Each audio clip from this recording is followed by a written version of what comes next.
رمضان كريم عليكم وعلينا يا رب. هعمل معاكم النهاردة عيش ممتاز للسحور.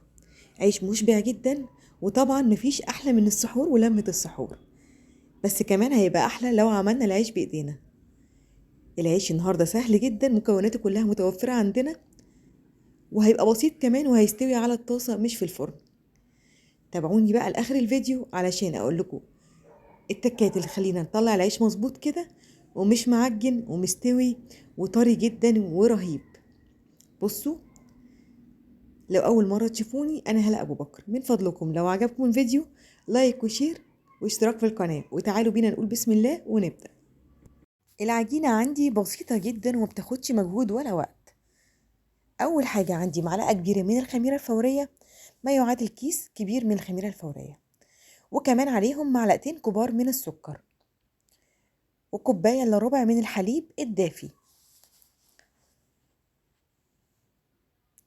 تمام. هبتدي أقلب الخميرة والسكر كويس قوي مع الحليب.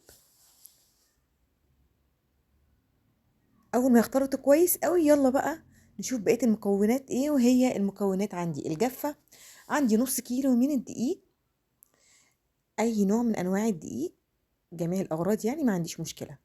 وعندي كمان كوباية كبيرة من الزبادي. انا عملت معاكم الزبادي بطريقة سهلة وبسيطة، تقدروا تستخدموها في الوصفة، هتبقى جميلة جدا كمان. كمان هحط عندي معلقة صغيرة من الملح، ومعلقتين كبار من الزيت. نقدر نستبدل الزيت بزيت الزيتون. بقى كمان شوية من الحليب زي ما شفتوا كده، يعني حوالي معلقتين كبار كمان. انا هنا كنت مجهزة كوباية عندي من الحليب الدافي، ضفت في الاول كوباية الا ربع، وبعد كده ضفت معلقتين تانيين. ليه ما ضفتش الحليب كله مرة واحدة؟ علشان اشوف الدقيق بتاعي هياخد قد ايه من السوائل. طبعا احنا متفقين وعارفين ان كل دقيق مختلف عن التاني، يعني ممكن نوع دقيق ياخد كوباية كاملة، وممكن ياخد كوباية الا ربع، وممكن زي ما انا عملت كده ياخد كوباية ومعلقتين، وده كان تمام بالنسبة لي. هبتدي اقلب بقى المكونات كلها عندي الاول بالمعلقة زي ما انتم شايفين كده. هتبقى عجينة كده سايبة شوية. تمام. خلاص هنزلها بقى من الطبق بتاعي، وهبتدي على الرخامة بتاعتي كده اعجنها واخدمها كويس قوي في العجن. طبعا لو عندنا عجان نعجنها في العجان مفيش مشكلة. انا عندي عجان بس حبيت اوريكم ان هي بسيطة وسهلة. طب لو لقيناها بتلزق قوي زيادة عن اللزوم، نحط لها رشة من الدقيق مفيش مشكلة، لحد ما تبقى بالمنظر اللي انتوا شايفينه قدامكم ده. يعني هي مش بتلزق قوي ومش قاسية، مش عجينة قاسية، هي عجينة طرية جدا جدا.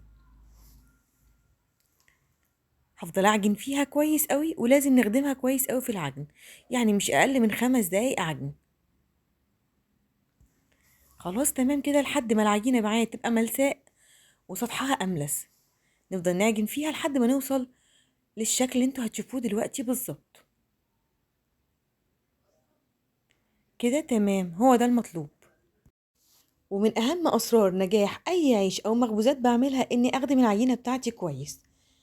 لو وصلت ان العجينة بتاعتي اتخدمت كويس في العجن، خلاص كده مقلقش من النتيجة. يلا بقى، شايفينها بقت ملساء وجميلة ازاي؟ نغطيها بكيس بلاستيك ونسيبها تخمر حوالي 10 دقايق.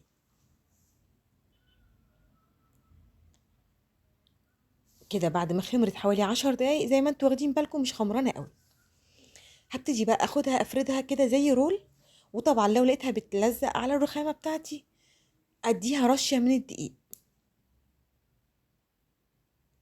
طبعا انتوا عارفين ان في انواع كتيرة جدا من العيش، وده ممكن نسميه عيش شامي.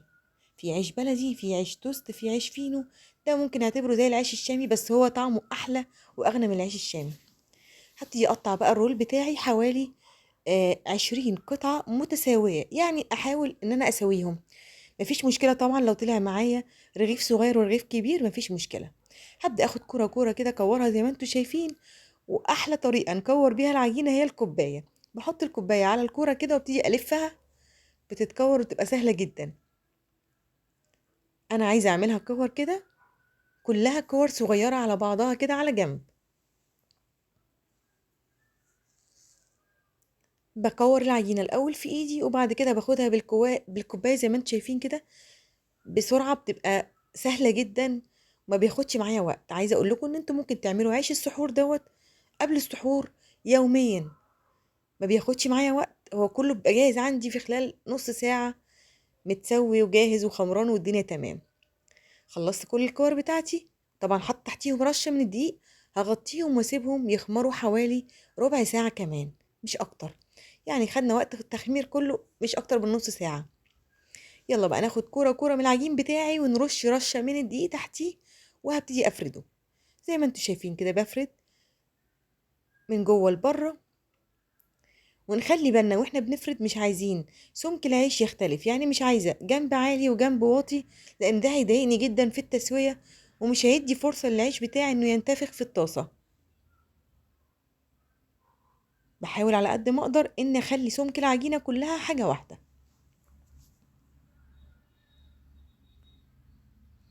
تمام كده، هبتدي بقى اخد كل رغيف افرده، هحط تحتيه رشه من الدقيق وهحطه على جنب. يلا بقى ناخد الكرة اللي تحت اللي بعدها كمان، وبنفس الطريقة ابتدي افرد كده من جوه لبره العجين. وطبعا اخلي بالي لو بيلزق معايا وانا شغالة لازم احط تحتيه رشة من الدقيق وابتدي اشتغل، واتأكد كده ان كل سمك العجينة عندي واحد متساوي يعني. تمام كده، تقريبا كل رغيف مش هياخد معايا اكتر او من دقيقة، ممكن ياخد اقل من دقيقة كمان. هنفرد كويس زي ما انتوا شايفين كده، انا هبتدي افرد في كمية العجينة بتاعتي كلها لحد ما اخلصها.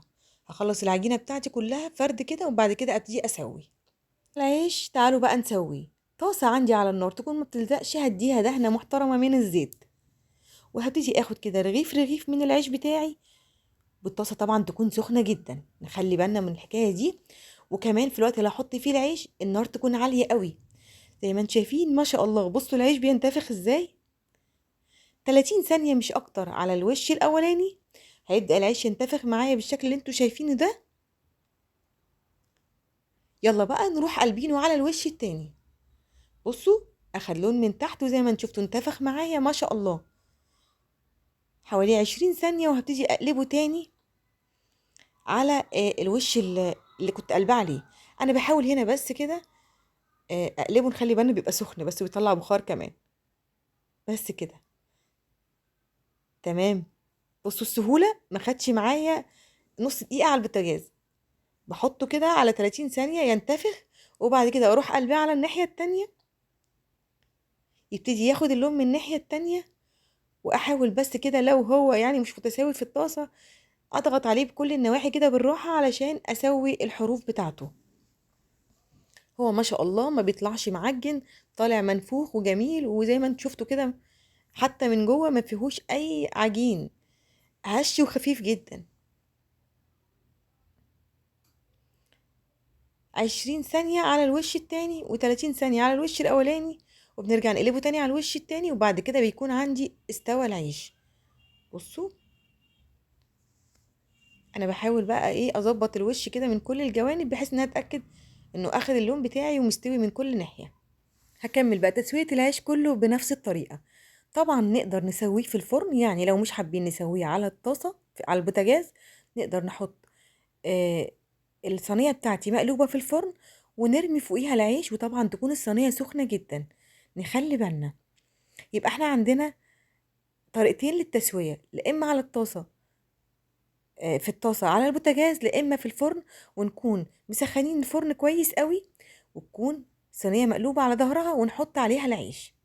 وبرده مش هياخد معايا 5 دقايق في الفرن، وهبتدي اقلبه على الناحية التانية كمان زي ما سوينا بالظبط على البوتاجاز.